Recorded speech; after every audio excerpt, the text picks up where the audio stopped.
भुवन बांधवा साये भगवान.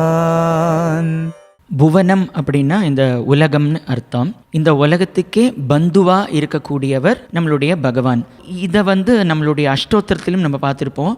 ஓம் ஸ்ரீ சாயி லோகபாந்தவாய நமக அப்படின்னுட்டு. அதாவது சுவாமியோட மாணவர் ஒருத்தர் அவர் சுவாமியோட டிஸ்கோர்ஸ் கேட்டுட்டு இருக்கும்பொழுது சுவாமி இது மாதிரி சொன்னாரா, அது மாதிரி உங்களோட பெர்மனண்ட் ரிலேட்டிவ் அப்படின்னாக்கா அது கடவுள் மட்டும்தான் உங்களை ஞாபகம் வச்சிருப்பாரு எப்போவுமே அப்படின்னு சொன்னாராம் சுவாமி. ஒரு 2 நாளில் அந்த பையனுடைய பிறந்த நாள் வருதான். அந்த பையனுடைய பிறந்த நாள் அன்னைக்கு கார்த்தால எழுந்ததும் யாராவது அவனுக்கு விஷ் பண்ணுவாங்க அப்படின்னு ரொம்ப அவன் ஆசையாக காத்துட்டு இருந்தானா. இவனுக்கு ரொம்ப யோசனையாக இருந்தது, என்னடா யாருமே இன்னும் விஷ் பண்ணவே இல்லையே நமக்கு அப்படின்னு. தசரா சமயமாக இருக்கிறதால கிராம சேவை நடந்துட்டு இருந்தது.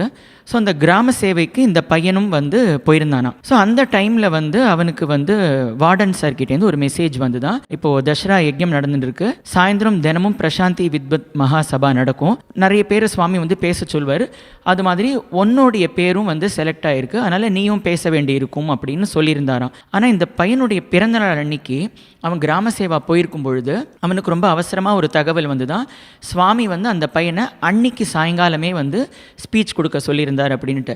ஸோ அப்போ அந்த பையன் உடனே வார்டன் கிட்ட சொன்னான்னா, சார் இது மாதிரி நான் கொஞ்சம் கூட ப்ரிப்பேர் பண்ணவே இல்லை, ஆனாலும் எனக்கு பேசுறது முடியாது அப்படின்னு. அப்போது வார்டன் சொன்னாரா, சுவாமி உன் பேரை தான் எனக்கு செலக்ட் பண்ணியிருக்காரு, அதனால் நீ தான் கண்டிப்பாக பேசி ஆகணும் அப்படின்னு சொல்லிட்டாராம். அந்த பையன் சுவாமி கிட்ட ரொம்ப பிரார்த்தனை பண்ணிட்டு, சுவாமி நீங்கள் தான் என்னுள்ள இருந்து எப்படியாவது இன்னைக்கு பேச வைக்கணும் அப்படின்னு சொல்லிட்டு சாயங்காலம் சாய் குல்வந்த் ஹாலுக்கு வந்தாராம்.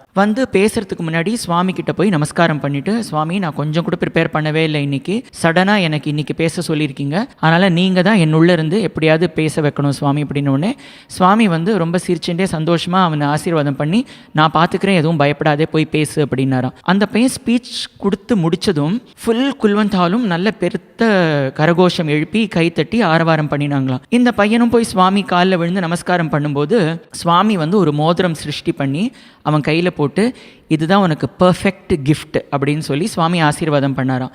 திரும்பி ரூமுக்கு வந்த பிறகு நிறைய பேர் அப்போ அவனுக்கு அவனுடைய ஸ்பீச்சுக்கும் விஷ் பண்ணாங்களாம், அவனுடைய பிறந்த நாளுக்காகவும் விஷ் பண்ணாங்களாம். இன்றைக்கி நம்ம பிறந்த நாளுக்கு நம்மளுடைய முதல் வாழ்த்தே சுவாமி தான் சொல்லியிருக்காரு. அவருடைய பிறந்தநாள் அன்னைக்கு சுவாமி முன்னாடி டிஸ்கோர்ஸ் கொடுக்குற ஒரு பாக்கியம், சுவாமி கையால் சிருஷ்டி பண்ணின மோதிரம் அப்படின்னு எல்லா விதமான ஒரு ஆசீர்வாதங்களும் அந்த பையனுக்கு கிடைச்சதால மாதா பிதா பந்து சகா பிராணநாத் எல்லாமே அந்த பையனுக்கு சுவாமியாக ஆனதா இந்த இன்சிடெண்ட் சொல்கிறது.